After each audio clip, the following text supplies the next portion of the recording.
सेना को बल कहते हैं।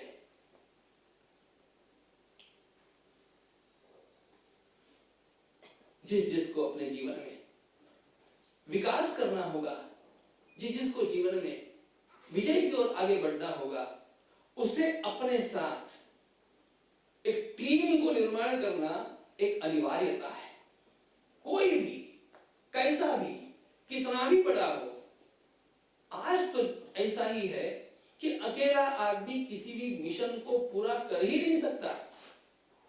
वो हिमालय की ऊंचाई का भी व्यक्ति क्यों न हो, यदि उसके साथ में काम करने वाले कुछ सहयोगी कार्यकर्ता नहीं है, उन कार्यकर्ताओं का संघ नहीं है, कार्यकर्ताओं की टीम नहीं है, he can't work. You can just see the dreams, लेकिन वो काम नहीं कर सकेगा।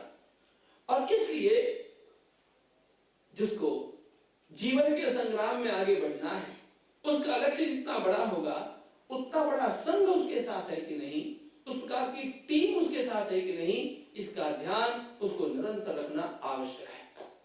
भगवान श्री कृष्ण की ओर देखिए, भगवान श्री राम की ओर देखिए, आप देखेंगे इन्होंने अपने जीवन में निरंतर ऐसे लोगों को जोड़ने का प्रयास किया जो उनके कार्य में निरंतर सहयोग देते रहेंगे। भगवान श्री राम की बाल लीला, भगवान श्री कृष्ण की बाल लीलाएं सुप्रसिद्ध हैं। भगवान स्वयं उन गोप बालकों के साथ खेलते हैं, उन गोप बालकों के साथ घूमते हैं, उन गोप बालकों के साथ ही भोजन करते हैं, उन गोप बालकों के साथ आनंद मनाते हैं। ये क्यों कर रहे हैं? भगवान ये केवल खेल के लिए नहीं कर रहे हैं, भगवान स्वयं अपनी टीम को निर्माण कर रहे हैं। और प्रभु का यह स्वभाव हम निरंतर आगे भी देखते हैं। अनेक ऐसे मित्र भगवान ने अपने जीवन में अपने समीप लिए जिन्होंने भगवान का सारा काम किया। सात्विकी है, उद्धव जी है, अर्जुन है, ये सारे भगवान के अत्यंत एकनिष्ठ मित्र हैं और इन सबके साथ मिलकर के भगवान काम करते हैं। प्रभु ने स्वयं जिन जिन लोगों को साथ में लिया, उन लोगों का पूरा विश्वास संपादन किया। सबको यही लगता रहा कि कृष्ण के ऊपर विश्वास रख करके हमें तो काम करते रहना चाहिए, और यह विश्वास उनका कभी भी भंग नहीं हुआ। भगवान श्री राम की ओर देखिए, कभी मुझे ऐसा लगता है कि भगवान श्री राम ने कैसे वानरों का संगठन किया होगा। युद्ध के लिए लंका में भगवान आए, भगवती जानकी की प्राप्ति के लिए युद्ध करना है, अयोध्या की राजस्पृशा की मुक्तता के लिए युद्ध होना है। अयोध्या से वहां पर कितने लोग हैं? केवल भगवान श्री राम है और लक्ष्मण है, इनके अतिरिक्त और कोई नहीं है। लेकिन वहां पर उस समय वानरों की जो अत्यंत विशाल वाहिनी आई है, उस विशाल वाहिनी को देख करके रावण भी घबरा जाए, कोई भी भयभीत हो जाए, इस प्रकार की स्थिति है। और ये सब के सब जो वहां पर आए हैं, इन सबका संगठन कितना पक्का है, कितना विश्वास भगवान ने इनका संपादित किया होगा। राम कथा में विचित्र प्रसंग आता है, जो एक आध बार भगवान की राजनीति भूल भी कही जा सकती थी। रावण के साथ वार्ता करने के लिए भगवान ने अंगद को भेजा, जब सब ये चाहते थे कि हनुमान जी को भेजा जाए, लेकिन भगवान ने जानबूझ करके अंगद को भेजा।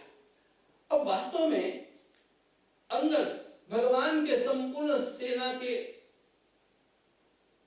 बीच में सबसे दुर्बल कड़ी, क्योंकि अंगद के पिता का वध भगवान ने किया है, और इसलिए अंगद अपने अंतःकरण में दुखी हो सकता है।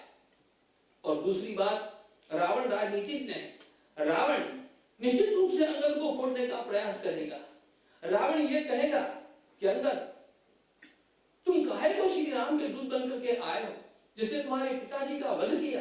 अरे तुम मेरे साथ मिल जाओ, किष्किंधा का राज मैं तुम्हें दूंगा और राम की सीता मुझे प्राप्त हो जाएगी। और जैसे ही तुम मेरे पक्ष में आते हो, अपने आप तुम्हारी सेना में दरार पड़ेगी और उसका परिणाम ये होगा, सुग्रीव का भी नाश होगा, राम का भी नाश होगा। इस प्रकार का प्रयास रावण करने की संभावना थी, और रावण ने यह प्रयास बाद में किया भी। क्या भगवान को पता नहीं था कि रावण ये करेगा? लेकिन जानबूझ करके भगवान अंगद को भेज करके रावण को दिखाना चाहते हैं कि मेरे सेना की जो सबसे दुर्बल कड़ी मानी जा सकती है उस अंगद को ही परख लो, वो भी फूटता है क्या। हम उन दिनों में रह रहे हैं जहां पर बिल्कुल निष्ठावान लोग करोड़ों रुपए लेकर के फूट जाते हैं, उसका तमाशा लोकसभा में देखने को मिलता है। और यहां पर जिसके पिता का वध करके और उसका राज भगवान ने सुग्रीव को दे दिया है, उस अंगद को भगवान ने भेजा है। कितना विश्वास अंगद का भगवान ने प्राप्त किया होगा।